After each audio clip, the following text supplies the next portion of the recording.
എല്ലാ പ്രേക്ഷകർക്കും നമസ്കാരം. ഇന്ത്യൻ എക്സ്ക്ലൂസീവിൻ്റെ പീപ്പിൾ കണക്റ്റിംഗ് അറൗണ്ട് വേൾഡിലേക്ക് ഏവർക്കും സ്വാഗതം. നമ്മളോടൊപ്പം ഇന്ന് സാവിയോ ഉണ്ട്. അപ്പോൾ സാവിയോ ആയിട്ട് നമ്മൾ പല തരത്തിലുള്ള പ്രോഗ്രാമുകൾ നമ്മൾ ചെയ്തിരുന്നു. ഫ്ലൂസിനെ കുറിച്ചായിരുന്നു നമ്മൾ പറഞ്ഞുകൊണ്ടിരുന്നത്.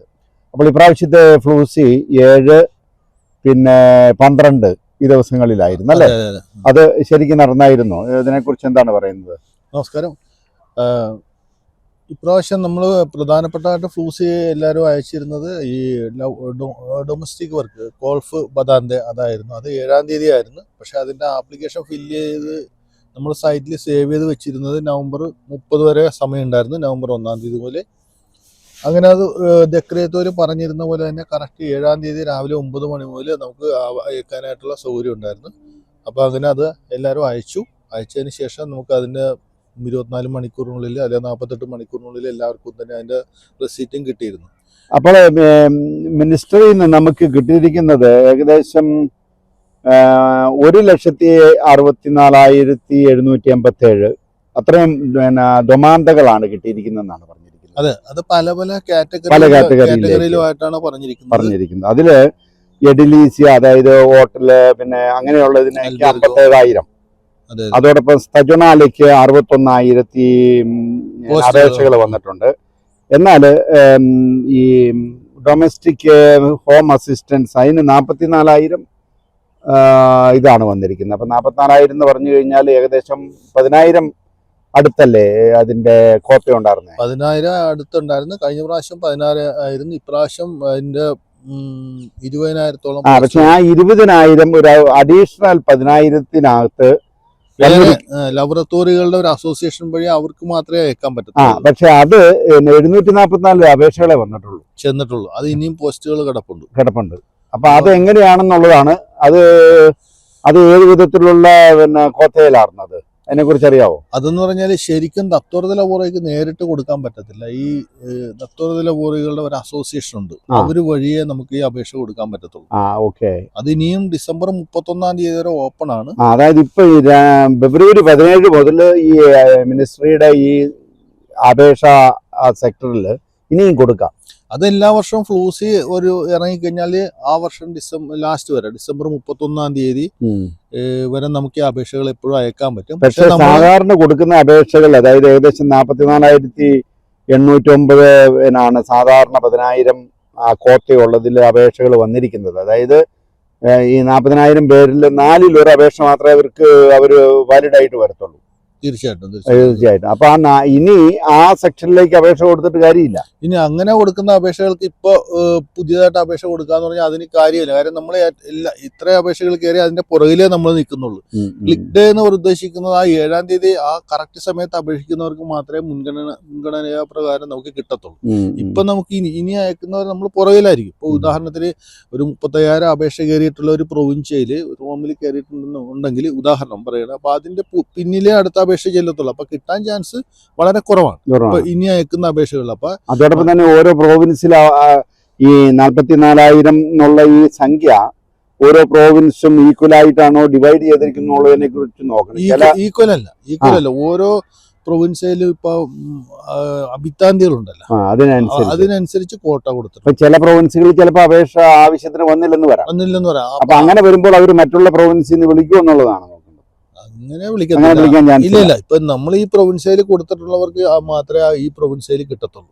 അല്ലാതെ ഈ പ്രൊവിൻസിയിൽ കൊടുത്തിട്ട് ഇവിടെ വേക്കൻസി ഫില്ലായി കഴിഞ്ഞാൽ ഇവിടുന്ന് വേറെ വേക്കന്റ് ഉള്ള സ്ഥലത്തോട്ട് ഇവിടുത്തെ ആൾക്കാരെ വിളിക്കാൻ പറ്റത്തില്ല.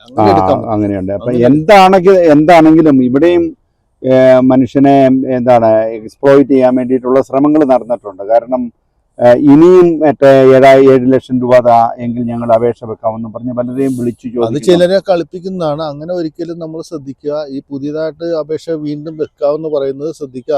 അതങ്ങനെ ചെയ്തിട്ട് കാര്യമില്ല. അപേക്ഷകൾ എപ്പോഴും ഫ്ലൂസി ഇറങ്ങിക്കഴിഞ്ഞാൽ ആ ഫ്ലൂസി ഒരു വർഷത്തിന്റെ അവസാനം വരെ നമുക്ക് ഫ്ലൂസി വെക്കാൻ പറ്റും. ഡിസംബർ 31-ാം തീയതി വരെ അപേക്ഷ വെക്കാൻ പറ്റും, സൈറ്റിലുണ്ടാവും. പക്ഷെ അങ്ങനെ അപേക്ഷ വെച്ചിട്ട് കാര്യമില്ല. അത് നമുക്ക് കിട്ടാൻ ചാൻസ് വളരെ. വേറൊരു കാര്യം എന്ന് പറഞ്ഞാൽ ഇപ്പോൾ ഈ പോയിരിക്കുന്ന അപേക്ഷകളെല്ലാം മിനിസ്ട്രി നേരത്തെ പറഞ്ഞതുപോലെ അവർ വെരിഫൈ ചെയ്തതിന് ശേഷമേ നമുക്ക് അയക്കാൻ പറ്റുള്ളായിരുന്നു എന്ന് പറഞ്ഞിരുന്നു, ഓർക്കുന്നുണ്ടോ അത്? അത് ശരിയായിരുന്നു. അതെന്ന് വെച്ചാൽ നമ്മൾ നവംബർ 30 വരെ സൈറ്റിൽ നമുക്ക് സേവ് ചെയ്ത് വെച്ചിട്ട് പിന്നെ വീണ്ടും ജനുവരി 13 മുതൽ 19 തീയതി വരെ നമുക്ക് എന്തെങ്കിലും ഡോക്യുമെന്റ്സുകൾ അതിനകത്ത് വെക്കാൻ വിട്ടുപോയിട്ടുണ്ടെങ്കിൽ അല്ലെങ്കിൽ അതിനകത്ത് കയറി നമുക്ക് വെരിഫൈ ചെയ്യാനായിട്ട് ടൈം കൊടുത്തിട്ടുണ്ടായിരുന്നു. ഇൻ കേസ് ഒരു ഡോക്യുമെന്റ് ഏതെങ്കിലും മിസ്സിംഗ് ആണെന്നുണ്ടെങ്കിൽ അത് അയക്കാനായിട്ടുള്ള 7-ാം തീയതി നമുക്ക് അയക്കാൻ പറ്റില്ല. അപ്പൊ അങ്ങനെ അയക്കാതെ കിടന്ന അപേക്ഷകൾ വേണമെങ്കിൽ നമുക്ക് ഇപ്പൊ വേണമെങ്കിൽ അയക്കാം. പക്ഷെ അതിനും പ്രയോറിറ്റി കിട്ടത്തില്ല. അതോടൊപ്പം തന്നെ ഈ 44,000 അപേക്ഷകള് ഇതാണ് ഫമീലിയയിലും പിന്നെ ഡൊമസ്റ്റിക് വർക്കിനും ഉള്ളതില് എത്ര എണ്ണം എലിജിബിൾ ആണെന്ന് നമുക്കറിയാമല്ലോ, ചിലപ്പോൾ അറിയാൻ പറ്റത്തില്ല. അപ്പൊ അതുകൊണ്ട് അവര് വെരിഫൈ ചെയ്തോണ്ടിരിക്കുകയാണ് കാര്യം. അപ്പോൾ കൊടുത്തതിൽ ഒരു നല്ല സാധ്യതകളുണ്ട് കുറെ പേർ. ഇപ്രാവശ്യം എന്ന് വെച്ചാല് കുറച്ചുകൂടെ ഇപ്പോഴും പറയുന്നത് ഇപ്രാവശ്യത്തെ അപേക്ഷ കൂടെ ഒരു എക്സ്പെരിമെന്റാലെയാണ് ചെയ്യുന്നത്.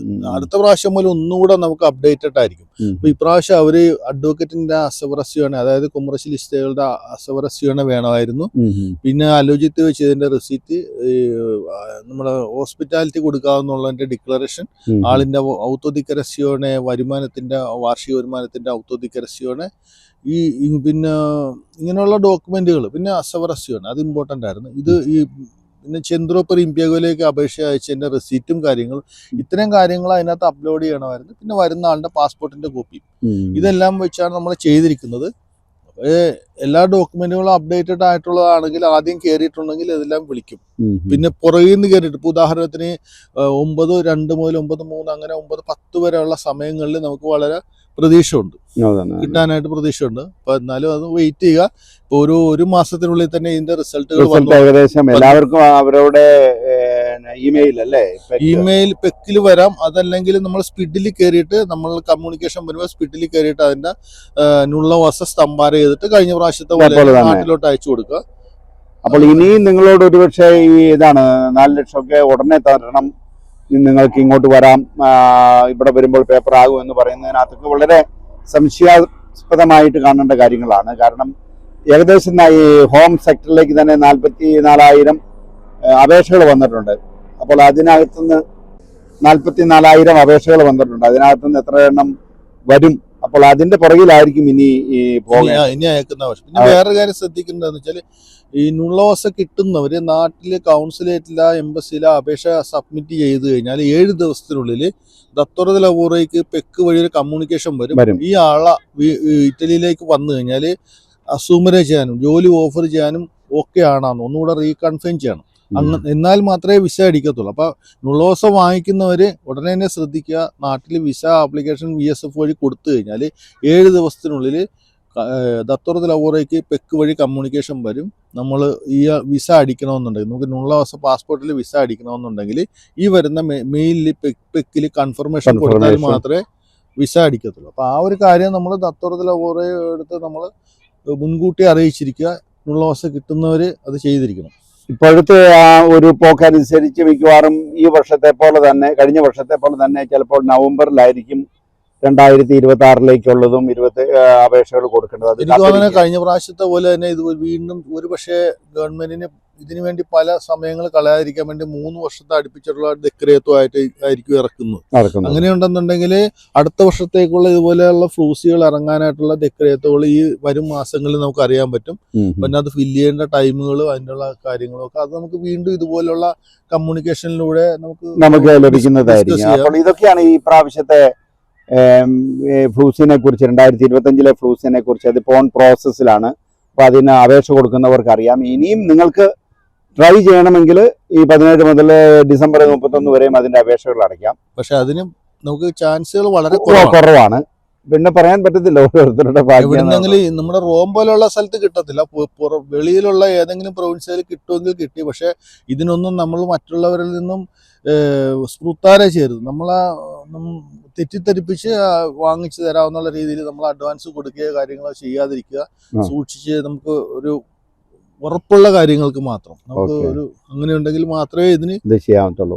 അപ്പോൾ ഞങ്ങളെ ശ്രമിച്ചുകൊണ്ടിരുന്ന സാബിയോക്ക് ഞാൻ പ്രത്യേകം നന്ദി പറയുകയാണ്. ഓരോ സമയത്തും നമ്മളോട് ഒപ്പം എപ്പോഴും അത് പറയാനും. സാബിയോ ഈ ഒരു ജോലി ചെയ്യുന്നത് കൊണ്ട് സാബിയോയ്ക്ക് ഇതിനെക്കുറിച്ച് നന്നായിട്ട് അറിയാം, എങ്ങനെയാണ് അതിൻ്റെ പ്രോസസ്സ് കാര്യങ്ങളൊക്കെ. അപ്പോൾ അതിന് നിങ്ങൾക്ക് ഈ വിവരങ്ങൾ ഉപകാരപ്പെട്ടെങ്കിൽ പ്രത്യേകം നന്ദി. നമസ്കാരം.